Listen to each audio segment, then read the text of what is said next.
Halo, assalamualaikum. Kembali lagi dengan saya, Dokter Mirza. Oke, di sini aku akan menceritakan atau kasih tahu bahwa sebelumnya saya baru aja mengikuti seminar yang dilakukan di Bandung, itu tentang feto maternal Indonesia, Departemen dan Ginekologi, Fakultas Kedokteran Hasan Sadikin Bandung.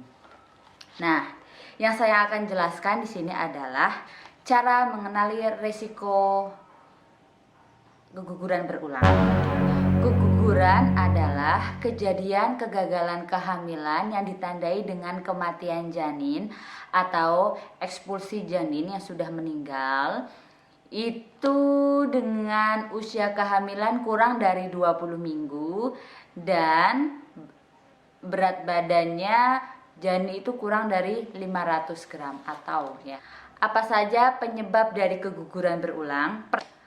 Pertama adalah faktor epidemiologis. Jadi dari faktor maternal, kemudian riwayat dari keguguran sebelumnya, itu sebagai faktor yang sangat berpengaruh dengan kejadian keguguran berulang. Ibu yang merokok, lalu minum alkohol, itu juga sangat beresiko untuk terjadinya keguguran. Kemudian ada paparan logam berat sama kekurangan mikronutrien seperti zinc, tembaga, sama vitamin E, itu juga akan menyebabkan keguguran. Kemudian paparan pestisida dan gas anestesi itu juga akan menyebabkan keguguran. Nah, insiden pada keguguran ini biasanya terjadi pada trimester 1. Faktor yang kedua adalah sindrom antiposfolipid. Jadi sindrom antiposfolipid itu dia mengacu pada hubungan adanya antikoagulan antiposfolipid. Nah, hal itu menyebabkan terjadinya keguguran berulang. Yang ketiga adalah faktor genetik. Jadi bisa juga dari kromosom pada keluarga atau ada riwayat dari keguguran berulang sebelumnya. Nah, faktor genetik ini juga lah yang menyebabkan terjadinya keguguran. Yang keempat adalah kelainan anatomi. Jadi adanya malformasi yang berat itu yang menyebabkan keguguran. Kelima adalah kelainan endokrin. Jadi pada ibu dengan riwayat diabetes mellitus, kemudian kelainan tiroid atau memiliki polikistik ovarium syndrome, itu bisa menyebabkan faktor resiko terjadinya keguguran. Yang keenam adalah sel natural killer, di mana ditemukan pada darah perifer atau mukosa uterus. Ini yang menyebabkan keguguran berulang.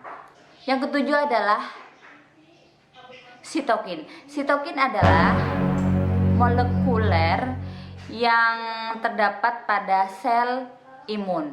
Ketika pada orang yang hamil secara normal itu yang dominan adalah T helper 2, sedangkan pada orang yang mengalami keguguran itu T helper 1 yang dominan. Yang kedelapan adalah infeksi, contohnya pada infeksi bakteri atau pada infeksi virus, itu yang menyebabkan keguguran berulang. Biasanya terdapat pada infeksi saluran kencing. Contoh infeksi itu adalah endometritis, kemudian infeksi pada plasenta, menyebabkan amnionitis, menyebabkan infeksi intrauterin. Nah, itu adalah 8 faktor yang menyebabkan keguguran berulang. Jadi kita bisa mengenali ya supaya kita tidak terjadi, supaya ibu-ibu di sana tidak mengalami keguguran berulang.